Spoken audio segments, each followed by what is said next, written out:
Hello everyone. Class 8 History Chapter 2 From Trade to Territory. This is the chapter we are going to discuss today. From Trade to Territory. Why this chapter has been named as such? इस chapter का नाम ऐसा क्यों रखा गया? पहले हम लोग इस पर विचार करते हैं तो ये पाते हैं कि 1498 में जब वास्को डी गामा नाम के पोर्टुगीज ट्रेवलर ने यूरोप से इंडिया तक पहुंचने का सी रूट डिस्कवर किया तो कई नई चीजों की शुरुआत हुई.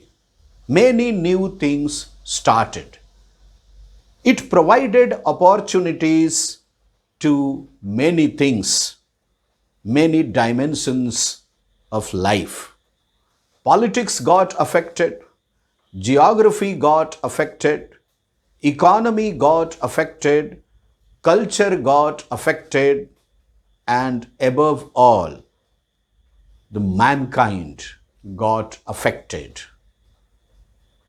इस सी रूट के डिस्कवर होने के बाद यूरोपियन ट्रेडिंग कंपनीज को एक नया संसार मिला, एक नई दुनिया मिली, एक नया वर्ल्ड मिला.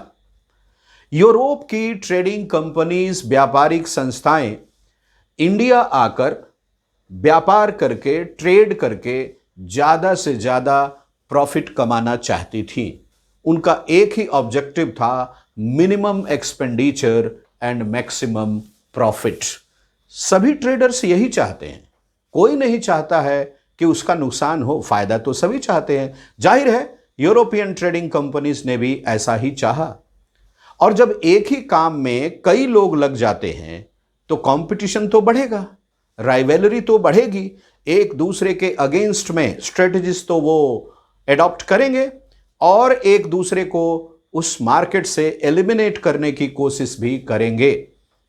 इसी क्रम में पोर्टुगीज तो आए, डेनिश आए, डच आए, ब्रिटिश आए, फ्रेंच आए और इनके बीच में एक राइवलरी शुरू हुई, एक कंपटीशन शुरू हुआ जिसमें finally the East India Company of Great Britain ने अपनी सुप्रीमेसी को इस्टेब्लिश किया और बाकियों को धीरे धीरे एलिमिनेट कर दिया और पूरी तरह से भारत के ट्रेड पर अपना दबदबा बना लिया. लेकिन इस दबदबा के बनने के साथ उनकी ट्रेड की प्रॉफिट लगातार बढ़ती गई. इससे उनका लालच भी बढ़ा, उनका ग्रिडनेस भी बढ़ा. जब ये चारों कंपनियां आपस में लड़ रही थी, ब्रिटिश अपनी सुप्रीमेसी साबित कर रहे थे.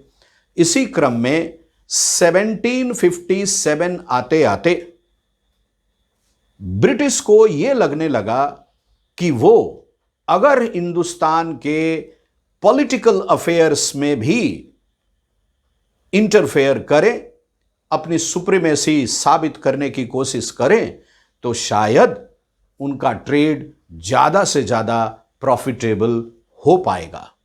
और इसके लिए हम लोग ये देखेंगे कि 1600 से लेकर के और 1757 तक the East India Company of Great Britain का एक ही ऑब्जेक्टिव रहा, ट्रेड एंड प्रॉफिट, व्यापार और मुनाफा. लेकिन उन्होंने धीरे धीरे इस चीज को महसूस कर लिया कि इंडियन रूलर्स आपस में यूनाइटेड नहीं हैं और इसका फायदा वो उठा सकते हैं, यानी ब्रिटिश उठा सकते हैं. इसका फायदा उन्होंने उठाया भी और 1757 में बैटल ऑफ पलासी में बंगाल के नवाब को हरा करके ट्रेड टू टेरिटरी का सफर तय कर लिया. ट्रेड करते आ रहे थे, अब टेरिटरी के चक्कर में भी वो पड़ गए क्योंकि उन्हें मालूम हो गया बंगाल से जो स्वाद मिला टेरिटरी कैप्चर करने का, उनको मालूम हो गया कि भारत में अगर ज़्यादा से ज़्यादा मुनाफा कमाना है तो ट्रेड के साथ साथ यहां की टेरिटरीज को भी कैप्चर करना होगा। इससे उनको बहुत तरह की फैसिलिटीज मिल जाएंगी, बहुत तरह के कंपेंसेशंस मिल जाएंगे और बहुत तरह से उनके इनकम के सोर्सेज खुल जाएंगे। इसीलिए इस चैप्टर का नाम दिया गया है फ्रॉम ट्रेड टू टेरिटरी। तो मुझे लगता है माय डियर एस्पायरेंट्स कि इस चैप्टर का नामकरण क्यों किया गया ऐसे आप लोगों को समझ में आ गया होगा। All of you must have understood why this chapter has been named as From Trade to Territory. It is the journey of the East India Company in India from trade to territory. तो आइए east India Company के इस journey को समझने के लिए हम एक बार फिर से शुरुआत करते हैं यूरोपियन ट्रेडिंग कंपनीज के भारत आने के साथ ही। Let's start the journey from trade to territory by the British East India Company. The European trading companies, जैसा कि मैंने आप लोग को अभी अभी बताया है, अगर हम यहां ध्यान दें तो 4 famous European trading companies India आती हैं। उन चारों में से पहली ट्रेडिंग कंपनी जो आती है वो पोर्टुगीज की है। जैसा कि मैंने आप लोग को कहा 1498 में वास्को डी गामा लिस्बन से चल करके पोर्टुगल से चल करके, लिस्बन पोर्टुगल का कैपिटल है, तो लिस्बन से बोले या पोर्टुगल से बोले, लिस्बन से चल के या पोर्टुगल से चल के 1498 में कालीकट पहुंचता है। वहां का लोकल रूलर जमोरिन उसका बहुत वेलकम करते हैं और इस तरह से यूरोप और इंडिया के बीच का सी रूट डिस्कवर हो जाता है। फिर रास्ता धीरे धीरे सबको पता चला, बाकी यूरोपियन ट्रेडिंग कंपनीज भी इंडिया आने लगती हैं। देखते हैं कौन कब आता है। दूसरी कंपनी आती है द डच। 1602 में डच आ जाते हैं। और थोड़ा आगे अगर बढ़ें तो तीसरी कंपनी आती है द ब्रिटिश की 1599 में। 1599 में द मर्चेंट एडवेंचरर्स नाम से इंग्लैंड में एक ट्रेडिंग कंपनी हुआ करती थी और इसी कंपनी का नाम 31 दिसंबर 1600 को बन गया the British East India Company या the East India Company of Great Britain. यह कंपनी इंग्लैंड की रानी से, उस समय की क्राउन से एक परमिशन ले लेती है कि इंडिया और ईस्टर्न एशिया में व्यापार करने का जो अधिकार होगा, जो राइट होगी, उसमें इसी कंपनी की मोनोपोली होगी। इस राइट के मिल जाने से, इस चार्टर के मिल जाने से the British East India Company के कॉम्पिटिटर्स जो ब्रिटेन में थे वो ऑटोमेटिकली एलिमिनेट हो गए, अलग हो गए और the British East India company एकमात्र ऐसी कंपनी हो गई जो ब्रिटेन से इंडिया तक व्यापार कर सकती थी बिना किसी ब्रिटिश कॉम्पिटिटर के। इस पॉइंट को ध्यान रखना है और इसीलिए 24 अगस्त 1608 को सूरत में इस कंपनी का पहला आगमन होता है हिंदुस्तान में। I repeat once again, the officials, the traders, the guards of the East India Company of Great Britain or the British East India Company reached India at Surat on 24th August 1608. This we must remember. Then in 1611, after getting permission, they set up their first factory. Factory means trading center. And the chief officer of a factory was to be a factor. Factor was the chief administrator of a British factory, I mean trading center in India.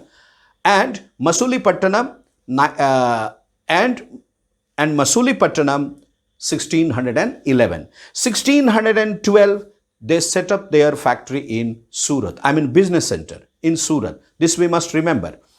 Then the fourth European trading company to come to India was the French east India company 1664।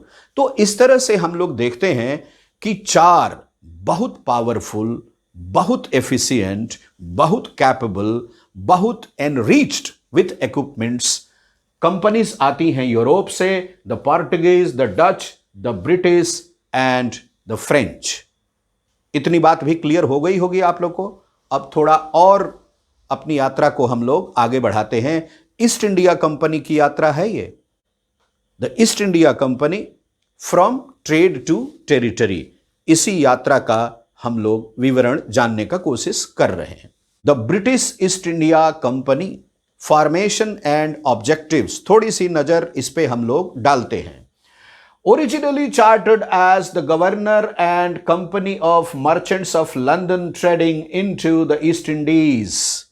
कब बनी company ये company बनती है 22 सितंबर 1599 को। इसी को हम लोग शॉर्ट में बोलते हैं द मर्चेंट एडवेंचरर्स। और यही कंपनी बनाई जाती है जॉन वॉट्स और जॉर्ज वाइट के द्वारा। दो लोग मिलकर के ये कंपनी बनाते हैं। एक व्यक्ति का नाम है जॉन वॉट्स और दूसरे व्यक्ति का नाम है जॉर्ज वाइट। आगे देखते हैं। यही कंपनी बाकी और कंपनियों के साथ मिलकर के एक बड़ी कंपनी में कन्वर्ट हो जाती है। और ये कब होती है? ये होती है 31 दिसंबर 1600 को with its headquarters at London, and it gets the charter, the permission, the monopoly permission from the British Crown to do trade in India and the neighboring regions. Bharat और उसके पड़ोस में व्यापार करने की छूट इनको मिल जाती है, अनुमति मिल जाती है, परमिशन मिल जाती है। इस company reached India on 24 August 1608 at Surat under the leadership of James Hawkins. This company starts its business और इसके बिजनेस का काम जहां तक है वो चलता है 1 जून 1874 तक। 1 जून 1874 तक। अगर हम ये कहें कि 24 अगस्त 1608 से जिस डेट को यह कंपनी भारत पहुंचती है, 1 जून 1874 तक व्यापार भारत में करती है। Once again let's see who were the European trading companies, the rivals of the British East India Company. एक बार नजर और डाल लेते हैं तो हमारे लिए यह कहानी समझना ज्यादा आसान हो जाएगा। The British East India Company के पहले बड़े राइवल्स थे द पोर्टुगीज, दूसरे बड़े राइवल्स थे द डच, तीसरे बड़े राइवल्स थे द डेनिश और चौथे बड़े राइवल्स थे द फ्रेंच। लेकिन इनकी सबसे ज्यादा कॉन्फ्लिक्ट्स हुई फ्रेंच के साथ। पोर्टुगीज के साथ तो दूसरा ही खेला हो गया, वो मैं समय आने पे आपको बताऊंगा। Till then let's move to the next thing. अब ये जो यूरोपियन राइवल्स आए तो इसका नतीजा क्या निकला? The European rivals resulted in, क्या रिजल्ट निकला इनका? इसके 3 बड़े रिजल्ट निकले। पहला रिजल्ट इसका रहा all were interested in the same trade. जितनी यूरोपियन ट्रेडिंग कंपनीज इंडिया आई उन सब का एक ही ऑब्जेक्टिव था और वो ऑब्जेक्टिव था कम से कम खर्चा, ज्यादा से ज्यादा मुनाफा, maximum possible profit on minimum expenditure. ये यूरोप से गोल्ड, सिल्वर और बाकी चीजें मंगाते थे और इंडिया में कार्डमम, सिनेमन, सैंडलवुड, आइवरी और बाकी चीजें खरीदते थे और यूरोप के मार्केट में काफी ऊंची कीमत पर, काफी हाई प्राइस पर बेचते थे। इससे इनके प्रॉफिट का मार्जिन बहुत ही अच्छा हुआ करता था। नहीं तो इतनी दूर से यहां आकर के कौन व्यापार करता? समुद्र की लहरों से थपेड़े खा करके ये आते थे तो जरूर मुनाफा बहुत ज्यादा होता होगा, तभी तो आते थे। ठीक है, तो एक तो ये बात हो गई। दूसरी बात हो गई कि competition reduced the profit. We have to pay attention on one thing here. 5 big rivals were there. 5 big European trading companies were there. And all wanted to establish supremacy in the Indian market. All wanted to make maximum possible profit. तो अगर इनके बीच में rivalry बढ़ी तो एक और बात थी कि कंपटीशन के कारण इनका प्रॉफिट भी कम हो गया। अगर एक ही यूरोपियन ट्रेडिंग कंपनी इंडिया आई होती तो उसका प्रॉफिट शायद सबसे ज्यादा होता, लेकिन पोर्टुगीज के पीछे पीछे डेनिश आ गए, डच आ गए, फ्रेंच आ गए, ब्रिटिश आ गए, तो आपस में कंपटीशन तो बट गया। प्रॉफिट सभी कंपनियों में बटेगा, जिसका जितना ज्यादा ट्रेड होगा उसका उतना ज्यादा प्रॉफिट होगा। तो ज्यादा से ज्यादा ट्रेड हो इस बात के लिए तो राइवलरी बढ़ेगी, ठीक है। तो कंपटीशन के कारण इनका प्रॉफिट जो है वो रिड्यूस हो गया। Competition reduced the profit. तीसरी बात हो गई एलिमिनेशन ऑफ कॉम्पिटिटर्स। ये सभी यूरोपियन ट्रेडिंग कंपनीज आपस में कॉन्फ्लिक्ट्स में उलझ गई और एक दूसरे को एलिमिनेट करने में लग गई, और इसका नतीजा यह निकला कि the British emerged as the most efficient. The British emerged as the most powerful among these European trading companies in India, and that encouraged them to go from trade to territory. The British East India Company और the BEIC, यहां 3 बातें British East India Company के favour में आई। 1600 AD में British crown यानी British queen से the East India Company of Great Britain और the British East India Company को इंडिया और ईस्टर्न एशिया में व्यापार करने के लिए मोनोपोली राइट मिल गया, एकाधिकार मिल गया, इनको परमिशन मिल गया, लीगल परमिशन मिल गया, अनुमति मिल गई कि ये भारत में व्यापार करने वाली अकेली ब्रिटिश ट्रेडिंग कंपनी होगी। तो ये पहला फायदा हुआ। दूसरा क्या हुआ? दूसरा हुआ नो फियर ऑफ कंपटीशन।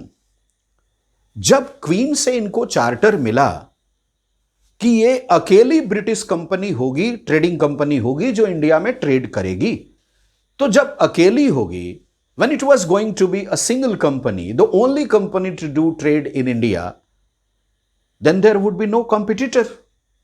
फिर तो इनका कोई कंपटीटर ही नहीं होगा। तो ये कंपटीशन से बच गए। कैसा competition? The East India Company of Great Britain was not going to have any other British trading company as competitor in India. कम से कम कोई और ब्रिटिश ट्रेडिंग कंपनी तो इनकी कॉम्पिटिटर नहीं बनेगी, इतना तो इनको मन में निश्चिंतता जरूर हो गई। तीसरी बात इनको जो फायदे की हुई वो ये हुई कि exclusion of competition, huge profit. जब इंग्लैंड की क्वीन से इनको चार्टर मिला 1600 में कि the British East India Company was going to be the only British company, only British trading company to have permission to do trade in India, तो पहली बात जैसा हमने कहा था कि फियर ऑफ कंपटीशन इनके दिमाग से हट गया, और जब फियर ऑफ कंपटीशन चला गया तो ब्रिटेन की अकेली ट्रेडिंग कंपनी इंडिया में होने का इनको बहुत बड़ा फायदा मिला। और फायदा यह मिला कि कंपटीशन में कोई और ब्रिटिश कंपनी रही नहीं, और उसके नहीं रहने से the British East India Company का प्रॉफिट मार्जिन ह्यूज हो गया, बहुत बड़ा हो गया। I hope you got it. The British East India Company begins trade in Bengal. We have already studied that the British East India Company had started its factory at Masulipatnam in 1611। हम लोगों ने यह भी देखा है कि the British East India Company started its other factory at सूरत इन 1612। अब ये ईस्टर्न कोस्टल एरिया में चाहते थे कि इनकी फैक्ट्री हो ताकि ये तीनों डायरेक्शन को कंट्रोल कर सके, डोमिनेट कर सके, बाकी यूरोपियन ट्रेडिंग कंपनीज को फ्लरिश होने से रोक सकें और अपने ट्रेड को जितना ज्यादा हो सके आगे बढ़ा सकें। इसलिए इन लोगों ने बंगाल को चुना और बंगाल में इन लोगों ने टारगेट किया हुगली को। British East India Company begins trade in Bengal. Initiatives क्या क्या लिए the British East India Company ने बंगाल में अपने ट्रेड को इस्टेब्लिश करने के लिए, फ्लरिश करने के लिए और बाकियों के ऊपर अपना डोमिनेंस कायम करने के लिए, देखते हैं एक बार हम लोग। पहला बात तो यह हुआ कि the British East India Company started its first English factory, factory means business centre, in Bengal in 1651 at Hooghly. जैसा कि मैं बात कर रहा था आप लोगों से, ब्रिटिश ईस्ट इंडिया कंपनी ने हुगली को टारगेट किया था और हुगली में 1651 में इन लोगों ने अपनी पहली फैक्ट्री का मतलब एक बार फिर से बता दे रहा हूं, ट्रेड सेंटर इन लोगों ने खोल लिया। दूसरी बात इन लोगों ने ऐसी कर दी कि द फैक्ट्री ऑपरेशन सेंटर, अपनी फैक्ट्री को, अपने ट्रेड सेंटर को, अपने बिजनेस सेंटर को, अपने कमर्शियल सेंटर को इन लोगों ने अपने हर तरह के ऑपरेशन का सेंटर बना लिया। यानी फैक्ट्री का मतलब हो गया operation centre related to all the trading issues, all the trading matters. यह बात तय हो गया। आगे देखते हैं, तीसरी बात इन लोगों ने की वेयर हाउसेस। ये वेयर हाउसेस क्यों बनाए इन लोगों ने? To store the objects, the goods which were kept for export. Warehouses का निर्माण इन लोगों ने शुरू कर दिया और वेयर हाउसेस, अच्छे अच्छे वेयर हाउसेस बनाए। किस लिए बनाए? एक्सपोर्ट के लिए, गुड्स रखने के ऑब्जेक्टिव को पूरा करने के लिए। चौथी बात, इन्होंने अपनी ऑफिसेस भी खोल दी। The British East India Company when it had come to India, it had to start its trade. और ट्रेड शुरू करने के लिए ऑफिस तो चाहिए, तो इन लोगों ने ऑफिसेस भी खोले। ऑफिस खुलेगा तो ऑफिशियल्स होंगे, ऑफिस खुलेगा तो ऑफिशियल्स होंगे। याद रखना है, फैक्ट्री होता था ट्रेड सेंटर और फैक्ट्री का जो सबसे टॉप ऑफिसर होता था इनका, उसको फैक्टर कहा जाता था। यानी हर फैक्ट्री का एक फैक्टर होगा। तो एक फैक्ट्री इन लोगों ने मसूलीपट्टनम में खोली थी 1611 में। एक फैक्ट्री खोल दी सूरत में, कब? 1612 में। और तीसरी फैक्ट्री खोल दी 1651 में हुगली में। यानी तीनों जगह फैक्ट्री तो तीनों जगह फैक्टर, तीनों जगह ऑफिसेस, तीनों जगह वेयर हाउसेस होंगे। तो ये सब इन लोगों ने किया और इसका इनको लगातार एडवांटेज मिला, बेनिफिट मिला, प्रॉफिट का मार्जिन बढ़ता गया, तो लालच भी बढ़ता गया। ट्रेड से टेरिटरी तक जाने का सफर तेजी से बढ़ा। तो East India Company begins trade in Bengal. अगले स्टेज पर हम लोग चलते हैं। अगला स्टेज हमारा है कि जब ईस्ट इंडिया कंपनी ने बंगाल में, हुगली में 1651 में अपनी फैक्ट्री खोल ली, अपने ऑफिसेस खोल लिए, अपने वेयर हाउसेस खोल लिए और ट्रेड उनका चल पड़ा, मुनाफा बढ़ चला, तो लालच भी तो बढ़ चला। तो और भी काम में लग गए ये लोग। क्या क्या काम किया भाई? Fortification of settlement. जो इन लोगों ने अपनी फैक्ट्री बनाई थी हुगली में, उसको फोर्टिफाई करना शुरू कर दिया, उसकी फेंसिंग शुरू कर दी, उसके बाउंड्री वॉल बनाना शुरू कर दिया। ऐसा क्यों किया? Their objective was as they had stated, जैसा उन लोगों ने कहा था, उनका ऑब्जेक्टिव था अपने वेयर हाउसेस को, अपने ऑफिसेस को, अपनी फैक्ट्री को सेफ्टी और सिक्योरिटी देना। इस पर्पस से उन लोगों ने फोर्टिफिकेशन शुरू कर दिया। और कब शुरू किया? 1696 में। दूसरा काम कर दिया क्या? ये दूसरा काम उनके लिए बहुत बड़ा अचीवमेंट था। 1698 में the British East India Company को जमींदारी राइट्स मिल गए। जमींदारी राइट्स का मतलब हुआ रेवेन्यू कलेक्ट करने का राइट।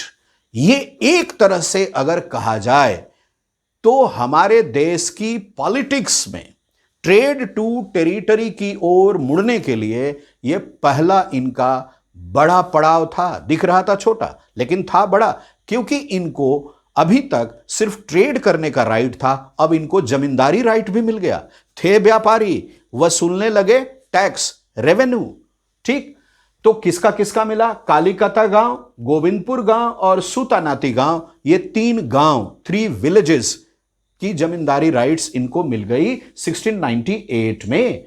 और जब ये जमींदारी राइट्स मिल गई तो इनका लालच बढ़ता गया, ट्रेड से टेरिटरी की तरफ जाने का इनका स्पीड बढ़ता गया और इनको लगने लगा कि अगर हम इंडियन रूलर्स के ऊपर और प्रेशर डालेंगे तो हमको और भी राइट्स मिलेंगे। और इसका नतीजा निकला कि दे परसुडेड औरंगजेब टू इशू फरमान।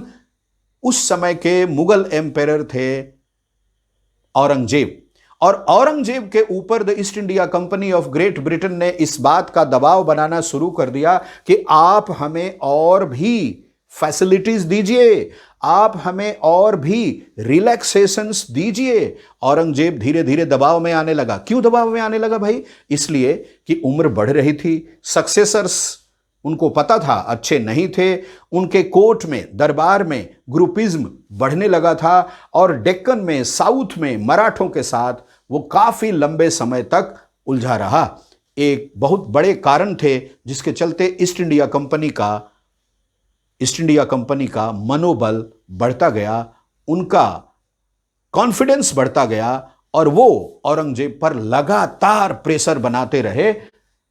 और इस प्रेशर बनाने के साथ साथ एक तो प्रेशर बनाते रहे कि और भी राइट्स मिले, और दूसरी तरफ जो फैसिलिटीज इनको मिली थी, जो रिलैक्सेशंस उसको मिले थे ईस्ट इंडिया कंपनी को, उनका अनड्यू एडवांटेज उठाने लगे, नाजायज फायदा ये लोग उठाने लगे। तो बात क्या हुई? बात ये हुई कि the British East India Company persuaded the then Mughal empire Aurangzeb to give more relaxations, more facilities on one hand. On the other hand, they started misusing the facilities and the relaxations they had already got. तो अभी हम लोगों ने देखा कि the East India Company of Great Britain ने Mughal empire पर दबाव बना करके किस तरह से जमींदारी राइट्स ले लिया और अपने रिलैक्सेशंस और फैसिलिटीज का मिसयूज करना शुरू कर दिया। एक तरह से ये लोग प्रोवोक कर रहे थे। एक और बात यहां ध्यान देनी है, और वो बात ये है कि the Bengal nawabs versus the British East India Company after Aurangzeb. Aurangzeb की डेथ हो गई 1707 में, और औरंगजेब की डेथ के साथ ही यह बात कंफर्म हो गई कि अब मुगल किंगडम में, मुगल एम्पायर में कोई ऐसा जबरदस्त रूलर नहीं रहा जो मुगलों को यूनाइट कर सके, जो मुगलों को यूनाइट करते हुए यूरोपियन ट्रेडिंग कंपनीज को कंट्रोल में कर सके, अपने सिकंजे में रख सके, उनके ऊपर दबाव बना सके। तो after the death of Aurangzeb, the regional kingdoms became independent. The powerful subedars under the Mughals also became independent rulers. एक बात आप लोग ध्यान रखिएगा, मुगल एम्पायर्स के समय में जो मुगल एम्पायर था वो कई सूबों में बटा था, यानी प्रोविंसेस में बटा था, और हर प्रोविंस का यानी सूबे का एडमिनिस्ट्रेटर सूबादार कहा जाता था या सूबेदार कहा जाता था। बंगाल भी एक पावरफुल सूबा था, एक रिच सूबा था, और इस सूबे का सूबादार हुआ करता था मुर्शीद कुली खान। इसका फायदा उठाया मुर्शीद कुली खान ने, और उसने बंगाल को इंडिपेंडेंट किंगडम बना दिया और अपने को सूबेदार की बजाय नवाब ऑफ बंगाल डिक्लेयर कर दिया। और यहीं से nawab of Bengal versus the British East India Company conflicts शुरू हो गए आफ्टर औरंगजेब। ब्रीफ में एक बार आप लोगों के लिए फिर से बात को सामने रख रहा हूं कि Aurangzeb was the last Mughal empire and he ruled from 1658 to 1707. I mean, in 1707 he died. We must remember one thing here. From Jahiruddin Muhammad Babur, the first Mughal emperor in India, 1526, to 1707, the death of Aurangzeb, this period is called the prime Mughal period. And after this, 1707 to 1857, this period is called the period of later Mughals. So, after the death of Aurangzeb, okay, the Mughal governors and powerful jamindars became independent regional kingdoms. And these independent regional kingdoms had to maintain their relations with other Indian rulers as well as the European trading companies. The third important thing is here, the second half of the 18th century, a new political power, the BEIC. It means after the death of Aurangzeb, the powerful kingdoms emerged. The powerful Subedars under the Mughals emerged as independent kingdoms. And along with these independent kingdoms, the British East India Company also emerged as a very, very strong political power in India. Bengal, trade led to battles. Hooghly में जो east India Company ने अपनी factory खोली थी, तो मैंने आपको कहा था कि उनका ऑब्जेक्टिव था अपने राइवल्स को एलिमिनेट करना और अपने ट्रेड को ज़्यादा से ज़्यादा प्रॉफिटेबल बनाना। और यही वजह है जिसके कारण बंगाल में trade led to battles. Let's see, Bengal trade led to battles. थोड़ा इस पे ध्यान देते हैं कि ईस्ट इंडिया कंपनी और बंगाल के नवाब्स के बीच में ट्रेड से बैटल्स तक बात कैसे पहुंच गई। आप सब लोग इस बात को अब तक तो समझ ही चुके हैं कि बंगाल को इंडिपेंडेंट किंगडम बनाने वाला व्यक्ति था मुर्शीद कुली खान, और मुर्शीद कुली खान मुगल्स के अंडर में बंगाल का सूबेदार हुआ करता था। He got opportunity and he declared Bengal as an independent kingdom in 1717, and he remained the Nawab of Bengal up to 1727. एक इंटरेस्टिंग बात मैं यहां आप लोग को बता दूं कि मुर्शिद Quli Khan was a Hindu by birth. His name was Surya Narayan Misra. By birth, his name was Surya Narayan Misra. तो ये सूर्य नारायण मिश्रा मुर्शिद कुली खान कैसे बन गए, थोड़ा सा हम लोग इसको भी समझ लेते हैं, अपनी बात को थोड़ा और ज़्यादा स्पष्ट बनाने के लिए, क्लियर बनाने के लिए। सूर्य नारायण मिश्रा को हम लोग और 3 नामों से जानते हैं। ये 3 नाम कौन कौन से हैं? एक नाम है जफर खान, दूसरा नाम है मोहम्मद हादी और तीसरा नाम है मुर्शीद कुली खान। 1717 से 1727 तक सूर्य नारायण मिश्रा यानी मुर्शिद कुली खान यानी जफर खान यानी मोहम्मद हादी बंगाल का नवाब रहा। एक्चुअली सूर्य नारायण मिश्रा को साउथ से नॉर्थ लाने का काम, बंगाल लाने का काम किया था हाजी सफी ने। हाजी सफी बड़े ही रिलायबल पर्सन थे, ऑफिशियल थे मुगल एम्पेरर के, और ये सूर्य नारायण मिश्रा को बंगाल तक लाए। और बंगाल आने के बाद इसकी पॉपुलैरिटी, इसकी ब्रेवरी, इसके विजडम से इन्फ्लुएंस्ड होकर के मुगल एम्पेरर ने इसको बहुत ही बड़ा पोस्ट दे दिया जिसका नाम था नवाब नाजिम सूबेदार, और ये पोस्ट दिया मुगल एम्पेरर फर्रुख सियर ने 1717 में। Bengal got independence from the Mughals as I told you in 1717 under Murshid Quli Khan. Murshid Quli Khan was very intelligent.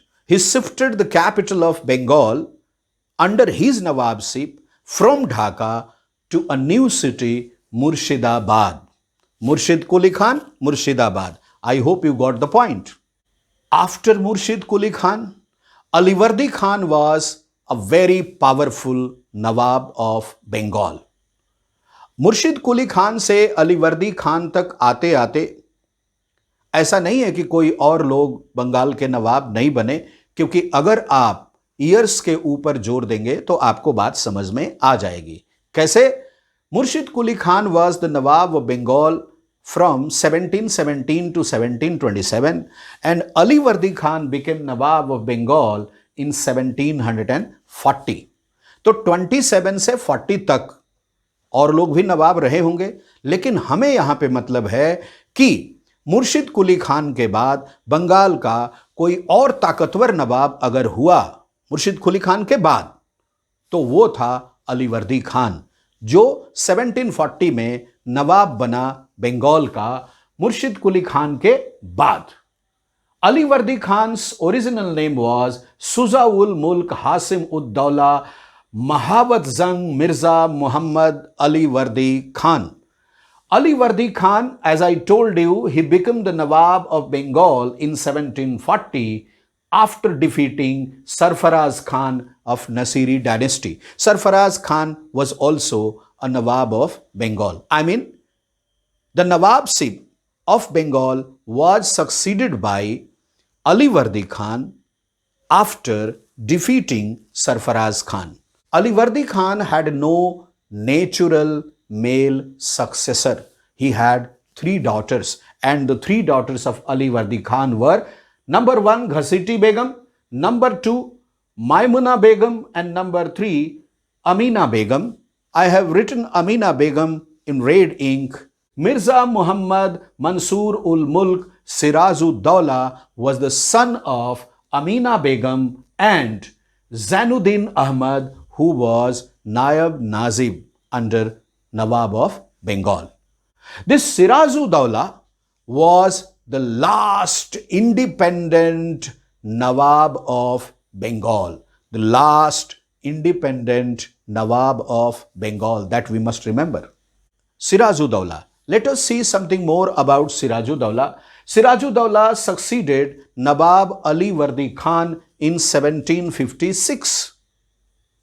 In 1756, Alivardi Khan Siraj-ud-Daulah के नाना जी थे। इस बात को याद रखना है।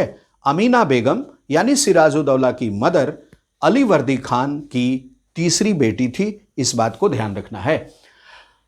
Siraj-ud-Daulah was the last independent Nawab of Bengal. I had told you the Battle of Palasi 23rd June 1757.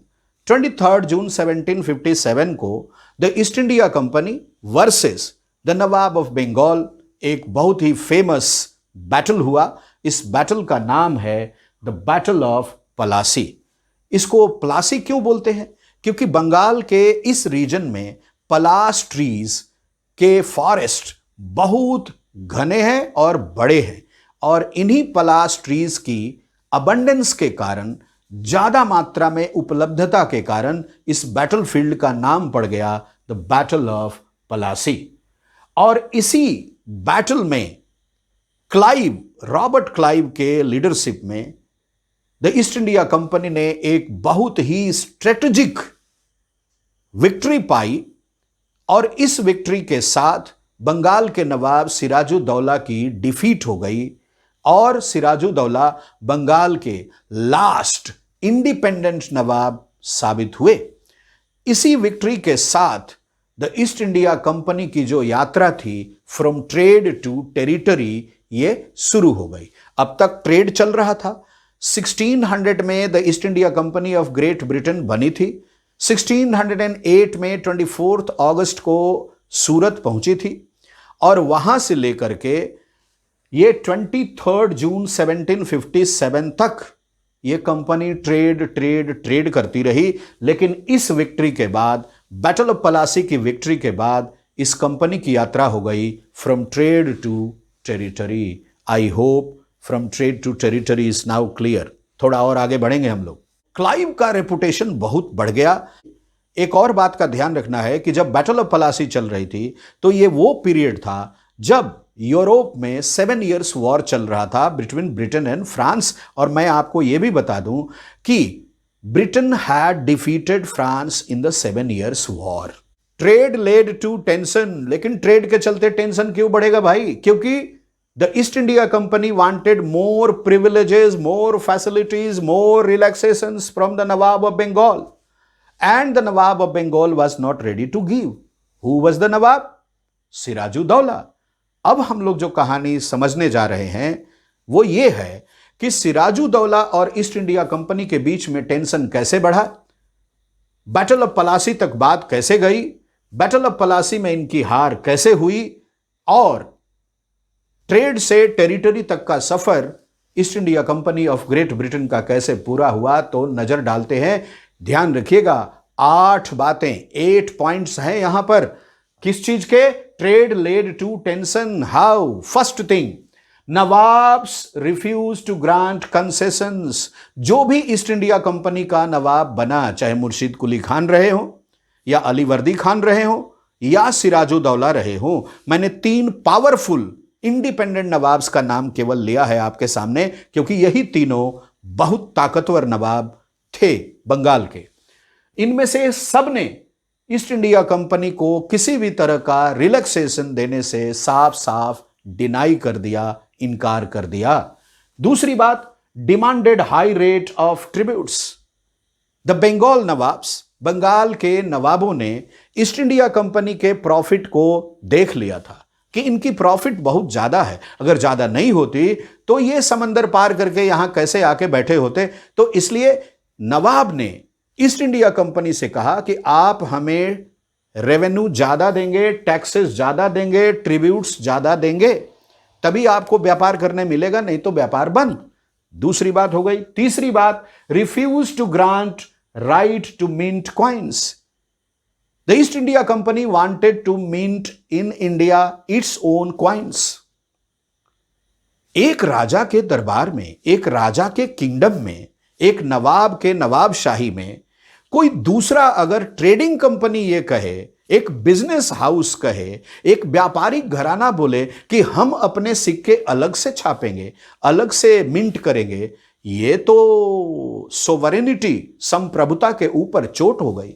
और इसीलिए द ईस्ट इंडिया कंपनी को minting rights, coin minting rights देने से बंगाल के नवाब्स ने साफ साफ डिनाई कर दिया, रिफ्यूज कर दिया. इस बात से उनको बहुत धक्का लगा. चौथी बात, fourth point, stopped fortification of settlements.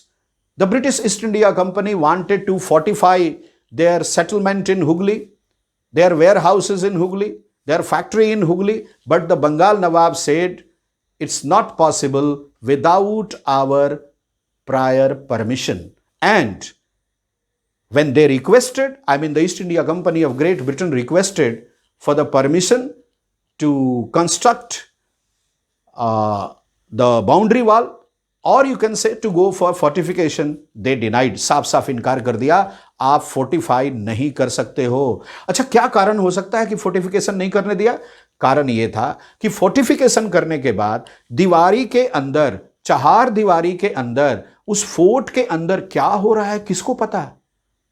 The Nawabs were worried of it, and that is why they didn't grant permission to the East India Company for fortification of their settlements. Number 7, the unjust demands of the local officials. The local officials in Bengal had been demanding illegal tributes from the British East India Company officials, and it was for a reason. The reason was the British East India Company officials in the beginning had been giving tributes in illegal manner to the local officials of Bengal. पहले इन लोगों ने दिया था घूस और बाद में अब इनकार कर रहे थे, तो वो भी एक कारण बन रहा था. Number 8, fortification, buying of villages, enlargement of settlements required for expansion of trade by the British East India Company. British East India Company Bengal में अपने ट्रेड को बढ़ाना चाहती थी, अपने राइवल्स को एलिमिनेट करना चाहती थी, चाहे वो राइवल्स इंडियन थे या यूरोपियन थे, और इसके लिए वो फोर्टिफिकेशन करना चाहती थी. गांव खरीदना चाहती थी, विलेजेस खरीदना चाहती थी, अपने सेटलमेंट्स को और ज्यादा एनलार्ज करना चाहती थी, but the nawabs were not interested in this at all. The Nawabs took them as the foreign traders who had been harming the traders of our country, and that is why they were not in favor to grant any relaxation or any facilities to the British East India Company traders. So, for these reasons, trade led to battle between Bengal and the British East India Company. The Battle of Plassey, 23rd June 1757. 23rd June 1757 को battle of Palasi हुआ। अब हम लोग थोड़ा battle of Palasi के बारे में भी जानने की कोशिश करते हैं। रीजंस क्या थे? Sirajuddaula ordered the British East India Company. कुछ कारण ऐसे थे जो सिराजुद्दौला की तरफ से थे, कुछ कारण ऐसे थे जो ब्रिटिश ईस्ट इंडिया कंपनी की तरफ से थे। पहले हम लोग देखते हैं कि सिराजुद्दौला की तरफ से क्या क्या किया गया जिसके चलते बैटल ऑफ पलासी का होना पक्का हो गया। तो सिराजुद्दौला की तरफ से जो पहला काम किया गया वो ये था कि to stop meddling in the political affairs of the सूबा। सिराजुद्दौला चाहता था कि ब्रिटिश ईस्ट इंडिया कंपनी के ऑफिशियल्स बंगाल के एडमिनिस्ट्रेटिव इंटरनल मैटर्स में इंटरफेयर करना, मिडिल मैन का काम करना, मध्यस्थता का काम करना, दलाली का काम करना रोक दें, बीच में टांग न अड़ाएं। अगर वो बंगाल के नवाब के एडमिनिस्ट्रेशन का इंटरनल मैटर है तो उसमें ईस्ट इंडिया कंपनी के ऑफिशियल्स को कोई भी स्टेटमेंट नहीं देना चाहिए। ऐसा स्टेटमेंट देने से उनको रोकना चाहिए। इस बात से ब्रिटिश ईस्ट इंडिया कंपनी को चिढ़ हो गई क्योंकि वो तो डिवाइड एंड रूल के लिए इंटरफेयर करना चाहती थी। Number 2, to stop fortification of the settlements. Sirajuddaula चाहता था कि ब्रिटिश ईस्ट इंडिया कंपनी के फोर्टिफिकेशन के काम को रोका जाए और इसके लिए वो बार बार फोर्सेस का यूज भी कर रहा था। यानी Sirajuddaula didn't allow the British East India Company to go for fortification of their settlements in Hooghly. Number 3 is to pay the revenues on time to the Bengal nawab. Bengal के नवाब को ईस्ट इंडिया कंपनी समय पर रेवेन्यू नहीं दे रही थी और यानी ट्रिब्यूट नहीं दे रही थी, और the Bengal Nawab wanted the British East India Company to pay the revenue or the tribute on time because it was required to enrich the treasure of the Suba, that is Bengal. Battle of Plassey, 23rd June 1757, the reasons, but this time the reasons from the British East India Company side. इसके पहले जिन कारणों पे हम लोगों ने चर्चा किया वो सिराजुद्दौला के तरफ से थे, बंगाल के तरफ से, बंगाल के नवाब की तरफ से थे। अब देखते हैं कि ईस्ट इंडिया कंपनी की तरफ से क्या क्या ऐसा हुआ जिसके चलते बैटल ऑफ पलासी का होना पक्का हो गया। पहली बात, fortification. The British East India Company wanted to fortify its settlements, its warehouses in Bengal, and it started doing this without legal permission from the Nawab of Bengal. It was in a way violating the rules of the Suba, rules by the Nawab. एक तरह से ये नवाब को avoid करना था, नवाब को neglect करने जैसा था, और इस बात का बुरा सिराजुद्दौला को लगा। Number 2, revenue concessions. The British East India Company had not been paying the revenue to the nawab of Bengal on time. समय पर ये लोग रेवेन्यू नहीं चुका रहे थे, और अगर चुका भी रहे थे तो पूरा रेवेन्यू नहीं चुका रहे थे। इससे बंगाल के खजाने पर निगेटिव इफेक्ट पड़ रहा था। Number 3, right to mint coins. The British East India Company, as we have discussed earlier, wanted to get permission to mint coins.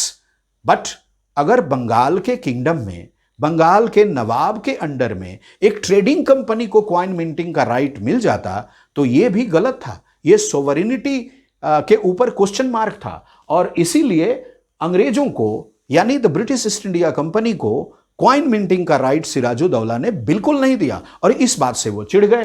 Fourth, right to buy villages. The British East India Company wanted to buy villages in Bengal which was denied by the nawab of Bengal Sirajuddaula. इस बात से भी the British East India Company के officials नाराज थे। तो tension दोनों तरफ से था, गलतियां दोनों तरफ से हो रही थी, लेकिन दोनों साइड्स अपने को करेक्ट मान रहे थे। और ऐसे में जब गलती दोनों साइड करे और अपनी गलती माने ना तो फिर लड़ाई होनी है। The result was, the outcome was of course the Battle of Plassey, 23rd June 1757. The Battle of Plassey, 23rd June 1757. Some overall reasons, हमने दो तरह के रीजंस पर अभी विचार किया है।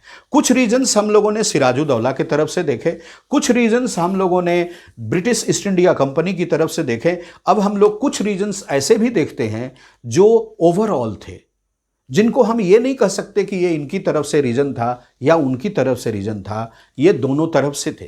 क्या क्या थे overall reasons? Point number 1, negotiations failed. Sirajuddaula the nawab of Bengal, the British East India Company, दोनों ने नेगोशिएशन की कोशिश की, लेकिन कभी भी नेगोशिएशंस अपने फाइनल स्टेज तक नहीं पहुंचा। अगर फाइनल स्टेज तक पहुंच गया होता तो शायद यह बैटल नहीं हुआ होता। Number 2, the nawab's army march to Kasim बाजार।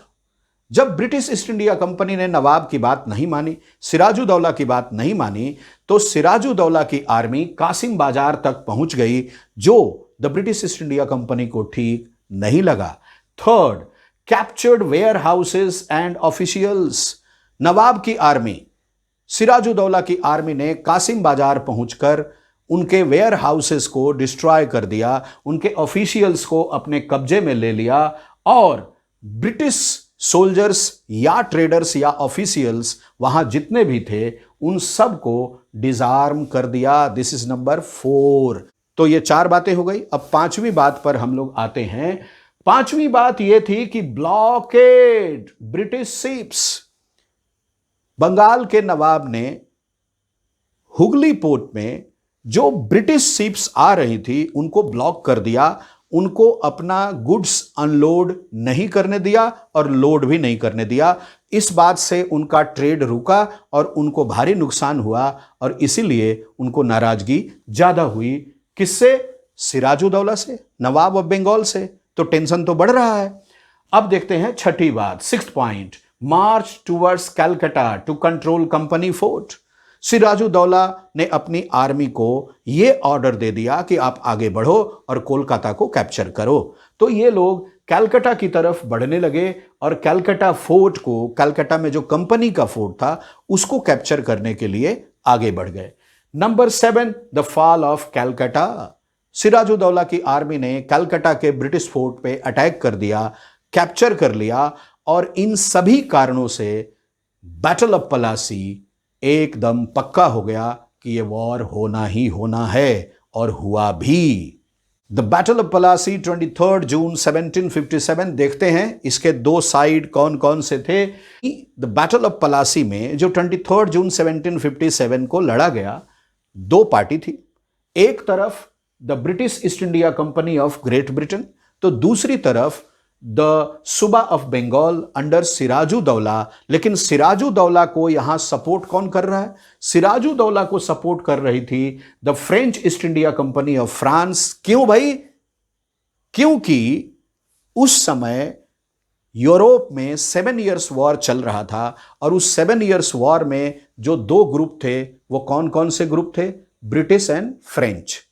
तो वहां लड़ रहे थे। तो यहां ब्रिटिश को फ्रेंच लोग सपोर्ट तो करते नहीं, इसलिए इन लोगों ने सिराजुद्दौला को सपोर्ट किया क्योंकि वो चाहते थे कि ब्रिटिश हारे। थोड़ा और देखते हैं हम लोग इसके बारे में, और ये है कि the battle of Plassey 23rd June 1757 इसमें किसके किसके बीच हुआ, इन दोनों ग्रुप के बारे में थोड़ा सा और डिटेल हम लोग जान लेते हैं। The British East India company, British East India company की तरफ से कौन कौन लोग लड़ रहे थे? कर्नल रॉबर्ट क्लाइव थे, मेजर आयरकूट थे, जेनिंग्स थे, मेजर ग्रांट थे और कैप्टन विलियम थे। दूसरी तरफ जो थी नवाब ऑफ बंगाल की आर्मी, सिराजुद्दौला की आर्मी, तो इनकी तरफ कौन कौन से थे? सूबा ऑफ बंगाल, नवाब सिराजुद्दौला थे, दीवान मोहनलाल थे और मीर मदन थे। आप लोग यहां ध्यान देंगे कि मैंने 3 नाम रेड इंक में लिखे हैं।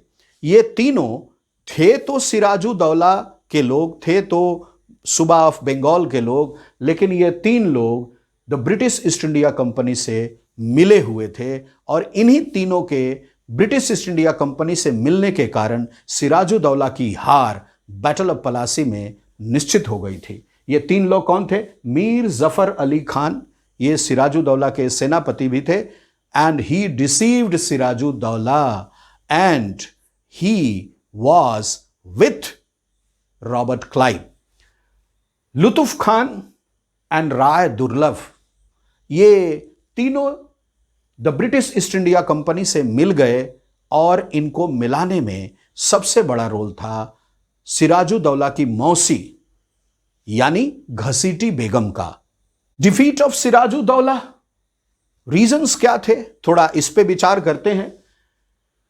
इनएफिशिएंट आर्मी, सिराजुद्दौला की आर्मी ब्रिटिश आर्मी के कंपैरिजन में इनएफिशिएंट थी। ना तो इसके कमांडर्स अच्छे थे, फेथफुल थे, ना ही इनके आर्म्स एंड एमुनिशंस अच्छे थे, ना ही इनके सोल्जर्स वेल ट्रेंड थे ऑन यूरोपियन पैटर्न, तो इसलिए इनकी हार निश्चित थी।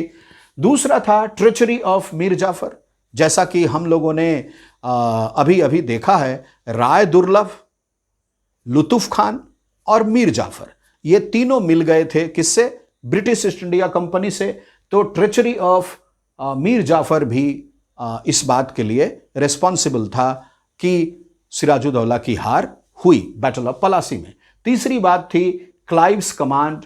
रॉबर्ट क्लाइव बहुत ही चालाक, बहुत ही कनिंग और बहुत ही एक्सपर्ट आर्मी ऑफिसर था, जिसने बड़ा ही चालाकी से, बड़ी ही धूर्तता के साथ हैंडल किया सिराजुद्दौला के ही कुछ ऑफिशियल्स को और ब्रिटिश आर्मी को भी। और इन 3 बड़े कारणों से सिराजुद्दौला की हार हो गई in the battle of Plassey 23 June 1757।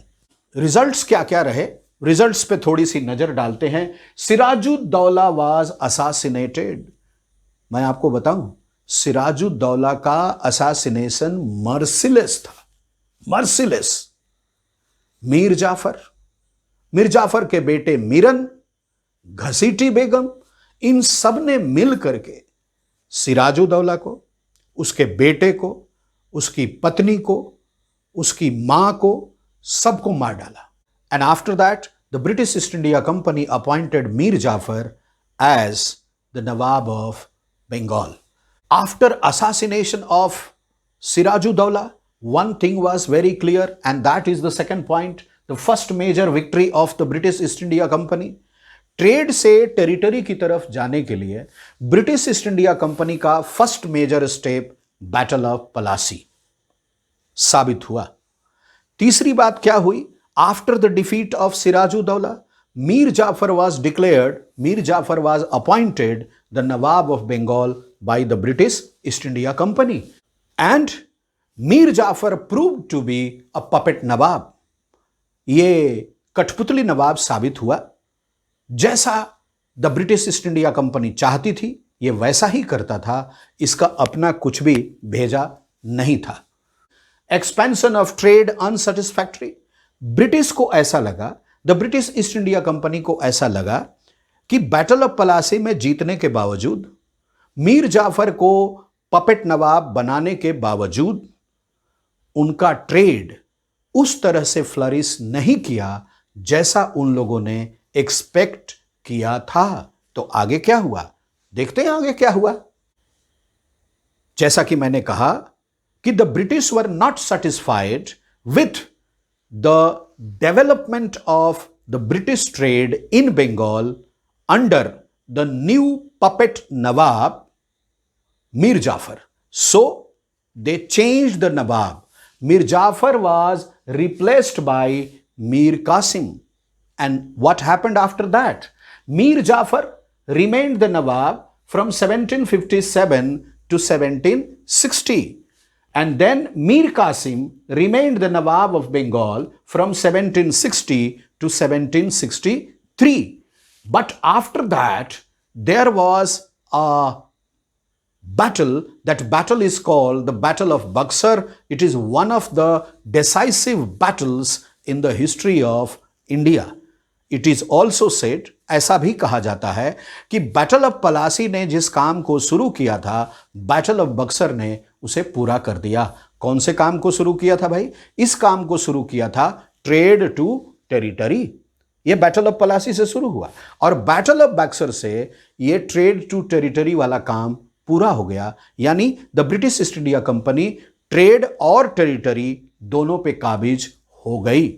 So battle of Buxar आपको कहीं कहीं बुक्स में मिलेगा 22 अक्टूबर, कहीं कहीं मिलेगा 23 अक्टूबर 1764। यह बैटल हुआ। इस बैटल में 3 कंबाइन आर्मी एक साथ लड़ रही थी। एक आर्मी थी मीर कासिम की, यानी नवाब ऑफ बंगाल की। दूसरी आर्मी थी अवध के नवाब सुजाउद्दौला की।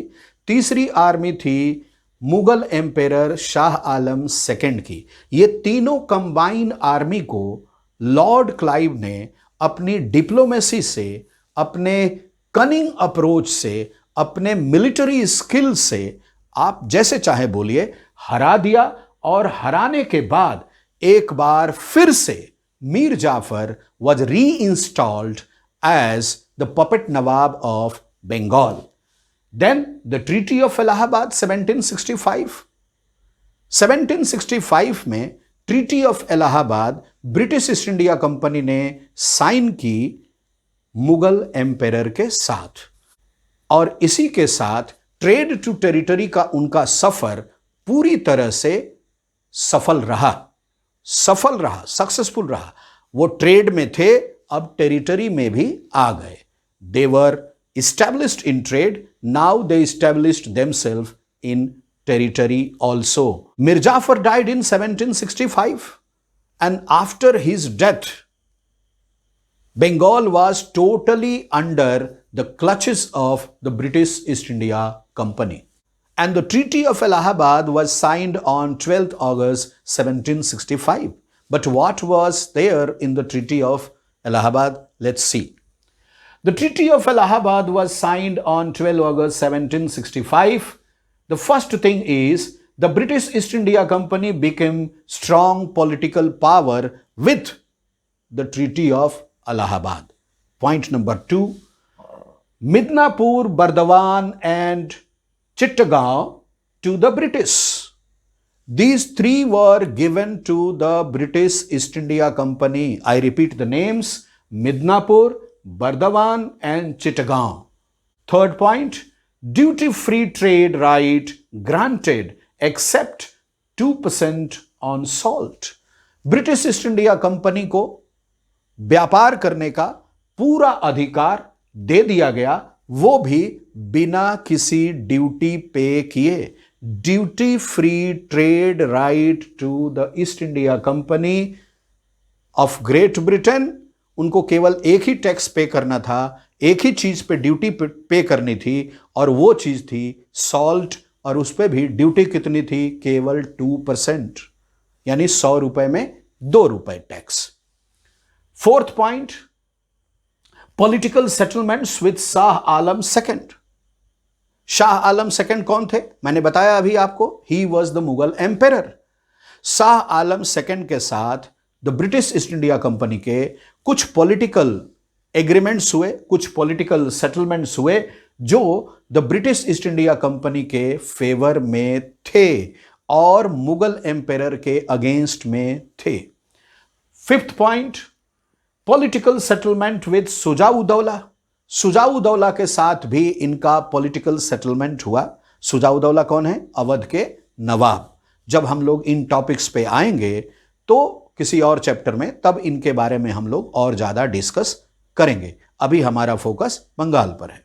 दीवानी rights to the British East India Company advantages. किसको advantages? British East India Company को एडवांटेजेस, ऑफ कोर्स। तो हम लोग इसके पॉइंट्स को देखते हैं। Vast revenue resources. बंगाल की दीवानी यानी बंगाल में रेवेन्यू कलेक्शन का राइट किसको मिल गया? ब्रिटिश ईस्ट इंडिया कंपनी को मिल गया। और इससे उसके इनकम के सोर्सेज, उसके रेवेन्यू के सोर्सेज बहुत ज्यादा बढ़ गए। अब उसको इंग्लैंड से गोल्ड सिल्वर मंगाने की जरूरत नहीं रही। बंगाल में जो रेवेन्यू से कलेक्शन होगा, अब उसी से वो सारी चीजें हिंदुस्तान में खरीद सकते थे और उसको वापस इंग्लैंड भेज सकते थे। So their victory in Bengal, the treaty of Allahabad, made them in a very comfortable position. After the Diwani rights in Bengal, the British got relaxed. Now they were not required to import gold, silver, and other things from England because their sources of income in Bengal had increased. There was vast revenue collection, and that revenue collection funded them to purchase whatever they wanted to purchase in India and export them to England for or European market for profit. Next thing was purchase of silk and cotton textile. As I told you, बहुत ज्यादा जब huge revenue मिलने लगा तो cotton और silk वो India में उसी रेवेन्यू के अमाउंट से खरीदते थे और उसको इंग्लैंड भेज देते थे और बेचते थे, प्रॉफिट कमाते थे। तीसरी बात हो गई कि maintenance of Company troops. The British East India Company had kept the British troops in India for their own safety and security. That required some expenditure, maintenance cost. और वो कॉस्ट कहां से निकल रहा था? बंगाल से आने वाले रेवेन्यू से। चौथी बात हो गई making of forts and offices. Bengal का नवाब ही उनको रोक रहा था फोर्टिफिकेशन से। अब बंगाल के नवाब पर तो वो जीत प्राप्त कर चुके थे। They had already defeated the nawabs of Bengal and they had got the Diwani rights granted by the Mughal emperor. तो कोई भय तो रहा नहीं, इसलिए उन लोगों ने अब फोर्टिफिकेशन तेजी के साथ शुरू कर दिया और अपने ऑफिसेस भी तेजी के साथ वो बनाने लगे। The outflow of gold from Britain stopped. I have told you earlier, Bengal में दीवानी राइट मिलने से पहले British East India Company England से गोल्ड और सिल्वर मंगाती थी और उसको यहां पर यूज करके कॉटन और सिल्क और बाकी चीजें, स्पाइसेस वगैरह खरीदते थे। अब वो मंगाना बिल्कुल बंद हो गया। क्यों बंद हो गया? क्योंकि बंगाल से उनको बहुत ह्यूज अमाउंट रेवेन्यू के रूप में मिलने लगा। तो ये बातें रही क्या? Diwani rights to the British East India Company. East India Company को मुगल एम्पायर से जो दीवानी राइट्स मिले, उन दीवानी राइट्स का फायदा क्या हुआ? क्लियर है? Good. The company officials, nabobs. थोड़ा इसके ऊपर नजर डालते हैं। पहली बात, became nabobs. Company officials became nabobs, acquired more power and authority. जो कंपनी ऑफिशियल्स थे उनको इंग्लैंड में नाबोब्स बोला जाता था। भारत में बंगाली प्रोनाउंसिएशन के अनुसार भी नाबोब्स बोला जाता था। इन लोगों के पास बहुत पावर था, यानी ब्रिटिश ऑफिशियल्स के पास बंगाल की विक्ट्री के बाद बहुत सारा पावर आ गया और इस पावर और अथॉरिटी को इन लोगों ने अच्छे से यूटिलाइज किया, यहां भी यानी हिंदुस्तान में भी। और हिंदुस्तान से जब प्रॉफिट कमा कर ये इंग्लैंड पहुंचते थे तो वहां पर इनकी लाइफ स्टाइल बिल्कुल बदल गई होती थी और ये काफी लग्जरियस लाइफ वहां जीते थे। दूसरी बात क्या हुई कि Company officials earned enough led flashy lives in England and in India both. Number 3, visions of living like nawabs. When they returned to England, in England, they lived life as the nawabs in Bengal. In the society of England, they were seen as upstarts and social climbers. British officials, जिनको नाबोब्स कहा जाता था, जब England जाते थे भारत से बहुत सारा पैसा कमा के, और जब फ्लैसी लाइफ वहां जीते थे, तो इनके बारे में कहा जाता था कि ये सोशल क्लाइंबर्स हैं, ये अपस्टार्ट्स हैं। इनका एग्जाम्पल दिया जाता था कि आप भी जाओ इंडिया, पैसे कमाओ, वापस आओ और इस तरह की फ्लैसी लाइफ एंजॉय करो इंग्लैंड में। ये बातें इनके बारे में कही जाती थी। और तो और जब ये इंग्लैंड से चले थे इंडिया के लिए तो गरीब थे, जब इंग्लैंड पहुंचे तो नाबोब्स की तरह की लाइफ हो गई। तो इनके ऊपर लोगों ने मजाक मजाक में कैरिकेचर्स बनाना शुरू किया, कार्टून्स बनाना शुरू कर दिया। आप अंदाजा लगा लीजिए कि भारत से इन लोगों ने कितना कमाया और कितना ज्यादा कमाया। We have learned that the British East India Company was established in 1600 AD. From 1600 AD, it had only one objective: maximum profit with minimum expenditure. The company reached India in 1608. From 1608 to 1757, the company did business, profit, profit. But after the Battle of Plassey in 1757, its journey from trade to territory started. And after that, the British realized the importance of being a trading company and being a political power also in India was going to be very, very profitable for them. So they followed the policy of expansion, the policies of expansion in India. Expansion policies. What expansion policies were followed by the British in India for their trade and for their profit? Let's see. First, policy of annexation 1757 to 1857.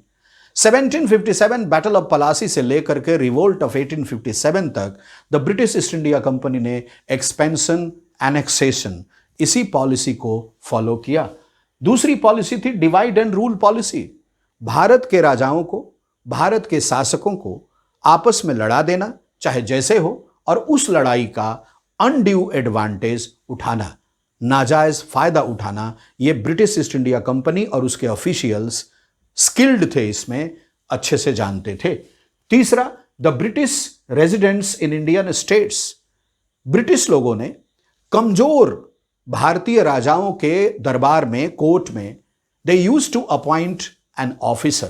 That officer was to be the representative of the British East India Company in the court of that king.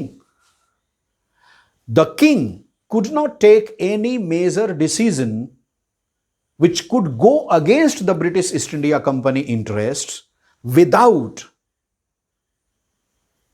advice, without consent of the British resident. It means the sovereignty of the Indian ruler was into the hands of the British resident. That was a method to control the king, the Indian territories. इस तरह से वो क्या करते थे कि British resident जो वो होता था, वो राजा के दरबार में फूट डालता था, डिवाइड एंड रूल, ग्रुपिज्म को प्रमोट करता था, और उसी ग्रुपिज्म का फायदा उठा करके वो उस पूरे किंगडम को, टेरिटरी को अपने में मिला लेते थे। Next is the subsidiary alliance. Lord Richard Wellesley, JF duplex ने एक्चुअली इसको पहले इंट्रोड्यूस किया था, बाद में लॉर्ड वेलेस्ली ने इसको पॉपुलराइज कर दिया इंडिया में। इसमें होता यह था कि जो भी इंडियन रूलर सब्सिडियरी अलायंस को एक्सेप्ट करता था, उसको ब्रिटिश आर्मी अपने किंगडम में रखनी पड़ती थी, और उस आर्मी का पूरा एक्सपेंडिचर उस इंडियन रूलर को बेयर करना पड़ता था। अब कहीं अगर किसी दूसरे इंडियन रूलर से उसकी लड़ाई लगी तो यह ब्रिटिश आर्मी उसको सपोर्ट करती थी। ठीक, अगर यह इंडियन रूलर उस ब्रिटिश आर्मी का जो भी एक्सपेंडिचर है वो ब्रिटिश ईस्ट इंडिया कंपनी को नहीं दे पाता था, फेल हो जाता था, तो उस इंडियन रूलर की कुछ टेरिटरी ब्रिटिश अपने में मिला लेते थे। यह एक उनका तरीका था ब्रिटिश किंगडम में, इंडिया में ब्रिटिश किंगडम में इंडियन टेरिटरीज को मिलाने के लिए। अगली बात थी the doctrine of lapse. Lord Dalhousie ने डॉक्ट्रिन ऑफ लैप्स फॉलो किया। उसका कहना था कि इस पॉलिसी के तहत अगर किसी इंडियन रूलर को नेचुरल सक्सेसर नहीं है तो उसकी डेथ के बाद वो किंगडम ब्रिटिश किंगडम का पार्ट हो जाएगा। किसी को अगर पेंशन मिलती है तो बस इसी जनरेशन तक मिलेगी, इसके बाद बंद। ठीक, कोई अगर जमींदार है, रेवेन्यू कलेक्शन का राइट है उसको अंडर परमानेंट सेटलमेंट, तो इसके बाद अब उनके अगली जनरेशन को ये नहीं मिलेगा बल्कि हाईएस्ट बिडर को मिलेगा। तो ये जो डॉक्ट्रिन ऑफ लैप्स रही लॉर्ड डलहौजी की, ये बहुत खतरनाक रही। इसमें कई किंगडम्स इसके चपेटे में आए और सबसे बड़ा इसका एग्जाम्पल माना जाता है झांसी को। सो एक्सपेंशन पॉलिसीज में आ गया policy of annexation 1757 to 1857, divide and rule policy, the British residents in the Indian states, the subsidiary alliance by lord Richard Wellesley, originally introduced by J.F. Duplex, he was a French, and the doctrine of lapse by Lord Dalhousie. Mysore का powerful kingdom establish किया गया था हैदर अली के द्वारा। हैदर अली के बेटे का नाम था टीपू सुल्तान, और हैदर अली और टीपू सुल्तान ने मैसूर को बहुत पावरफुल किंगडम बनाया था। एक बात का हम लोग को ध्यान रखना है कि टीपू सुल्तान को टाइगर ऑफ मैसूर भी कहा जाता है। हैदर अली ने रूल किया 1761 से 1782 तक। टीपू सुल्तान ने मैसूर पे रूल किया 1782 से 1799 तक। ट्रेड ऑफ मालाबार कोस्ट, इसी को लेकर के ब्रिटिश और मैसूर के बीच में तनातनी चलती थी। पेपर ट्रेड को लेके, कार्डमम ट्रेड को लेके, सैंडलवुड के ट्रेड को लेकर के, और टीपू सुल्तान और उसके फादर हैदर अली ने क्लोज कर दिए थे सभी दरवाजे ब्रिटिश ईस्ट इंडिया कंपनी के लिए कि वो पेपर का ट्रेड, कार्डमम का ट्रेड, सैंडलवुड का ट्रेड मालाबार कोस्ट से कर सके। यानी उन्होंने the British East India Company को मालाबार कोस्ट से इन चीजों का ट्रेड करने से साफ साफ रोक दिया। और दूसरी तरफ उन्होंने अपने relations French east India Company के साथ धीरे धीरे मजबूत बना लिए। यह भी एक कारण था कि मैसूर और ब्रिटिश का रिलेशन बिगड़ता गया और फाइनली 4 मैसूर वॉर हुए। 4 Mysore wars were fought. These are famous as Anglo Mysore wars. The first Anglo Mysore war 1767, the second Anglo-Mysore War 1780, third Mysore War 1790 and fourth Mysore War 1799। 1799 में टीपू सुल्तान की मृत्यु हो गई, डेथ हो गई, और इसी के साथ मैसूर वहां के ओरिजिनल रूलर्स को, ओरिजिनल रूलिंग फैमिली को दे दी गई, और उसके साथ सब्सिडियरी अलायंस साइन करके और मैसूर को भी एक तरह से ब्रिटिश ने अपना पार्ट बना लिया, अपनी सुप्रीमेसी स्टेब्लिश कर ली। मराठास, अब हम लोग थोड़ा मराठों के बारे में चर्चा करते हैं। The emergence of the Marathas under Chhatrapati Shivaji in 1674, थोड़ा इसके बारे में और देखते हैं। वार विथ द मराठास, अंग्रेजों और मराठों का रिलेशनशिप कभी भी अच्छा नहीं रहा। क्यों? अंग्रेज लोग हमेशा सब्सिडियरी अलायंस के चक्कर में इनको फंसाना चाहते थे। अंग्रेज चाहते थे कि मराठों का किंगडम आपस में टूट जाए, फूट जाए, और उन सभी को वो अपने किंगडम का पार्ट बना लें। लेकिन इसके लिए उन्होंने किया क्या? The emergence of Marathas under Shivaji 1674, उसके बाद the third battle of Panipat 1761 जो हुआ। थर्ड बैटल ऑफ पानीपत, आप लोग जानते हैं पानीपत के 3 लड़ाइयां हुई। फर्स्ट बैटल ऑफ पानीपत 1526, जिसमें जहीरुद्दीन मोहम्मद बाबर ने इब्राहिम लोदी को हराया, दिल्ली सल्तनत का लास्ट रूलर, और मुगल एम्पायर की स्थापना की। सेकेंड बैटल ऑफ पानीपत 1556, जिसमें अकबर के गार्जियन बैरम खान ने हेमू यानी हेमचंद को हराया। और तीसरा थर्ड बैटल ऑफ पानीपत, जिसमें मराठों को हराया अहमद शाह अब्दाली ने। So the third battle of Panipat. ठीक है, यह हुआ 1761 में, जिसमें मराठे हार गए। और यहीं से एक्चुअली इस बात की भनक ब्रिटिश को लग गई कि मराठों को हराना पड़ेगा और उनको हराना चाहिए।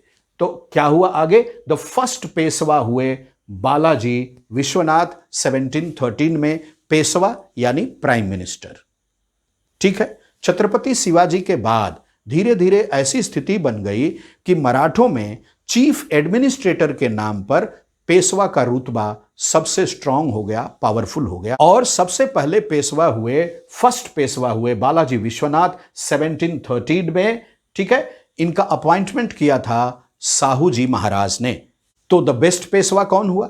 The best Peshwa was Nana Phadnavis. एक बात याद रखिएगा, नाना फडणवीस को मराठा मैकियावेली के नाम से जाना जाता है। मराठा मैकियावेली के नाम से जाना जाता है। मैकियावेली एक इटालियन फिलॉसफर राइटर था, जिसने एक बुक लिखी द प्रिंस, और उसमें उसने कहा कि राजा को शेर की तरह बहादुर और लोमड़ी की तरह धूर्त होना चाहिए। तो बेस्ट पेशवा हुए नाना फडणवीस। लास्ट पेशवा कौन हुए भाई? लास्ट पेशवा हुए नाना साहब, जिनका असली नाम था धुंधु Pant. Madhav became the Peshwa of the Marathas. He constituted Maratha Confederacy in 1771. लेकिन ये मराठा कॉन्फेडरेसी जो बनी, इसमें कई मराठा फैमिलीज थी। कौन कौन सी मराठा फैमिलीज थी? गायकवाड्स थे, होलकर्स थे, सिंधियाज थे, भोंसलेज थे, मेहरर्स थे, पूराज थे और नेवालकर्स थे। जिनमें से कुछ फैमिलीज बहुत फेमस हैं, जैसे गायकवाड़ हो गए ये बड़ौदा के, होलकर्स हो गए ये इंदौर के, सिंधियाज हो गए ग्वालियर के, मुस्लिस हो गए नागपुर के। ये चार फैमिलीज बहुत पावरफुल हुई, बहुत ही ज़्यादा पावरफुल हुई। लेकिन ये बात तो थी कि ये कई फैमिलीज में बंट चुके थे, और बंट चुके थे मतलब अंग्रेजों की डिवाइड एंड रूल पॉलिसी ने अपना इफेक्ट दिखाना शुरू कर दिया था। और इसका रिजल्ट ये रहा कि पेशवा बाजीराव सेकंड की हार हो गई 1818 में। किसके साथ हार हो गई भाई? तो the British East India Company के साथ हो गई। War with the Marathas, Anglo Maratha wars, थोड़ा इस पे भी हम लोग नजर डालते हैं। The first Anglo Maratha war was fought between 1775 to 1782 and the result was the Treaty of Salbai. दूसरा, the second Maratha war, it was fought between 1803 and 1805 and it ended with the treaties of Devgaon, Treaty of Surji Arjangaon and Treaty of Rajghat। ये तीन छोटी छोटी treaties इसमें हुई। लेकिन अभी मराठेस dominate करेंगे या the British East India company dominate करेगी, ये श्योर नहीं हो पा रहा था। ये स्थिति क्लियर बिल्कुल नहीं थी। तो थर्ड बैटल ऑफ मराठा हुआ, या थर्ड वॉर ऑफ मराठा बोलेंगे, 1817 टू 1818, 1819, जिसको हम लोग पिंडारी वार के नाम से भी जानते हैं। After all these three Maratha wars, the Peshwa Bajirao second was sent to Bithoor. Bajirao second Peshwa जो थे उनको बिठूर भेज दिया गया with a pension from 1818 to 1851। इनके बेटे नाना साहब यानी धुंधु पंत की पेंशन बंद कर दी अंग्रेजों ने under doctrine of lapse. Lord Hastings from 1813 to 1823 the claim to paramountcy. थोड़ा इस पे हम लोग ध्यान देते हैं क्योंकि लॉर्ड हेस्टिंग्स का इंपॉर्टेंस इस फेज में इंडिया की हिस्ट्री में बहुत ही है। The claim to paramountcy challenged by Kittur. Kittur की रानी चेन्नम्मा ने हेस्टिंग्स के पैरामाउंटेसी क्लेम को चैलेंज कर दिया। और क्या चैलेंज किया? चैलेंज ऐसा किया कि अंग्रेजों के छक्के छुड़ा दिए उन्होंने, हार नहीं मानी उन्होंने। लेकिन एक घटना घट गई कि रानी चेन्नम्मा हार गई अपने को बचा करके वो भाग नहीं सकी and she was arrested in 1824 but in 1829 she died in prison. अब बारी थी उनके चौकीदार रायन्ना की। उसने उस एजिटेशन को आगे बढ़ाया और उसको कंटिन्यू रखा, लेकिन इसके साथ भी दुर्भाग्य था। अनफॉर्चुनेटली नारायण चौकीदार was hanged in 1830 by the British at Sangoli. The claim challenged in the Northwest. Let us see what happened in the Northwest to the claim of paramountcy by Hastings. The British worried of the Northwest. क्यों Northwest की चिंता इनको थी इतनी? North west में British का expansion अच्छे से नहीं हो पा रहा था और ब्रिटिश लोग इस बात को लेकर के चिंतित थे कि इस एरिया में हमारा ट्रेड फ्लरिश नहीं हो पा रहा है। क्या कारण था? एंग्लो अफगान वार 1838 से 1842 तक लड़ा गया। अफगानों के बीच में, अंग्रेजों के बीच में यह लड़ाई हुई थी। Sindh was taken over 1843। 1843 में अंग्रेजों ने सिंध को तो जीत लिया, लेकिन जो फायदा इनको होना चाहिए था वहां, वो अभी भी नहीं हो पा रहा था। पंजाब, वहां राजा रणजीत सिंह का इमरजेंस हुआ था। Raja Ranjit Singh died in 1839। तो दो एंग्लो सिख वॉर हुए। There were two Anglo Sikh wars, 1845 to 1846 and 1848 to 1849। Dilip Singh को एग्रीमेंट साइन करना पड़ा, ट्रीटी साइन करनी पड़ी और पंजाब फाइनली ब्रिटिश किंगडम का पार्ट बन गया। Lord Dalhousie 1848 to 1856, the doctrine of lapse. What was the doctrine of lapse? By Lord Dalhousie from 1848 to 1856. इस पॉलिसी में ऐसा क्या था? इस पॉलिसी की मुख्य बात को, मेन बात को एक बार हम लोग फिर से समझने की कोशिश करते हैं। अगर किसी इंडियन रूलर की डेथ हो जाती थी, ऐसे इंडियन रूलर की जिसका kingdom the East India Company के किंगडम का पार्ट नहीं था, तब अगर उसका कोई मेल सक्सेसर नहीं होता था तो वो किंग की डेथ के बाद ब्रिटिश ईस्ट इंडिया कंपनी के किंगडम का पार्ट नेचुरली बन जाएगा। ऐसा इस पॉलिसी में था। एक बार फिर से दोहरा रहा हूं मैं इस बात को। ऐसा इंडियन किंग जिसका kingdom the British East India kingdom का पार्ट नहीं था और उस किंग का कोई नेचुरल सक्सेसर भी नहीं था, तो उस किंग की डेथ के बाद उसका kingdom the British East India Company के किंगडम का पार्ट ऑटोमेटिकली नेचुरली बन जाएगा, क्योंकि according to the doctrine of lapse the Indian ruler who was not having a male heir to the throne, male successor to the throne, had no right to adopt a son. Or you can say the adopted son had no right to succeed the king. The victims of the doctrine of lapse by Lord Dalhousie. The first victim was Satara 1848. The second victim was Sambalpur 1850. The third victim was Udaipur 1852. The fourth victim was Nagpur 1853. The fifth victim was Jhansi 1854. The sixth victim was Awadh 1856. Awadh at that time was ruled by Wazid Ali Shah the Nawab.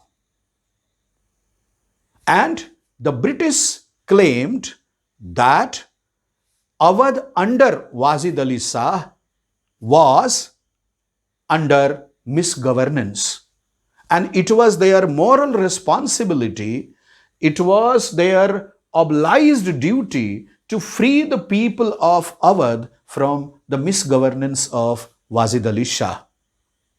So they declared Awadh to be the part of the British East India Company kingdom in India under the misgovernance factor. Wajid Ali Shah की queen Begum Hazrat Mahal ने 1857 के revolt में British के against में एक बहुत बड़ा role play किया था, अपने बेटे बिरजीज कदर को अवध का नवाब डिक्लेयर करने के लिए। Setting up a new administration. 1757 battle of Plassey से लेकर के और 1856 डलहौजी के पीरियड के एंड तक the British East India Company from trade to territory had flourished. During this course of time the British East India Company had started setting up a new administration in India. What was the new administration? Let us see. Warren Hastings, 1773 to 1785, was the Governor General of the British East India Company in India. He reorganized the British East India Company administration in the company-ruled Indian territories. He reorganized the territories into three presidencies: the Bombay Presidency, the Calcutta Presidency, and the Madras Presidency. A Supreme Court he set up in 1873 in Calcutta. At district level, he set up district courts. Collector was the head of a district, and the office of the collector or the office of the district administration under the collector was called the collectorate. He set up a court of appeal at Calcutta, and it was called the Sadar Nizamat Adalat. Each district he had set up two courts. One was called the Fauzdari court, the criminal court. The other one was called the Diwani court or the civil court. He understood the importance, and that is why he appointed the Maulavis and the Pandits to interpret the laws so that improvements could be brought. 1775, 11 Pandits prepared a law digest.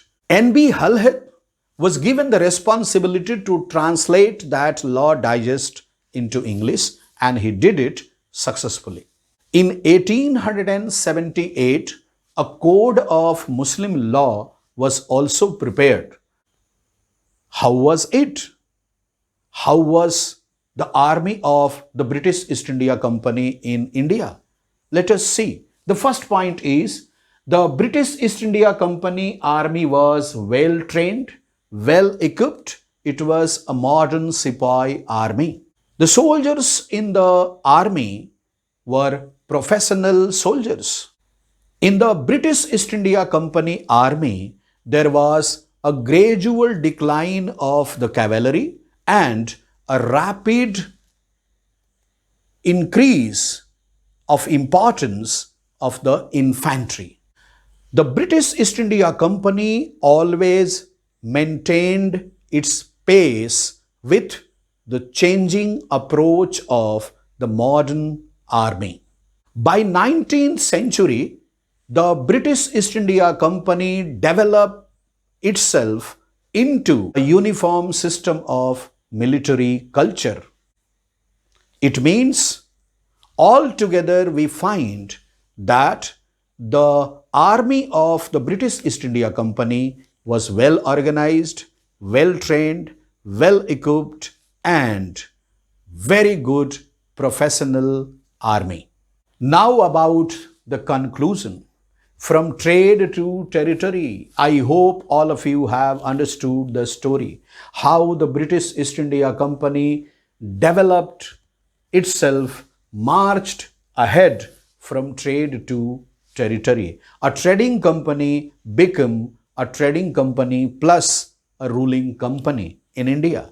Let's see the conclusion. The points of conclusion are: number one, the British East India Company traveled the journey successfully from trade to territory in India. Number two, the new technology steamships proved to be the new technology of that period. This steam ships changed the scenario. Number 3, by 1857, 63% of territory and 78% of population of India, the then India, was under the British East India Company. Virtually, the entire India was under the British East India Company. Directly or indirectly, both. We must wear mask. So, wear mask and keep distance. We value education to inspire talents. Thank you very much. God bless you all. Please do take care of your health and studies. We are coming up very soon with other chapters, and whenever we are coming up with complete lecture video for a chapter.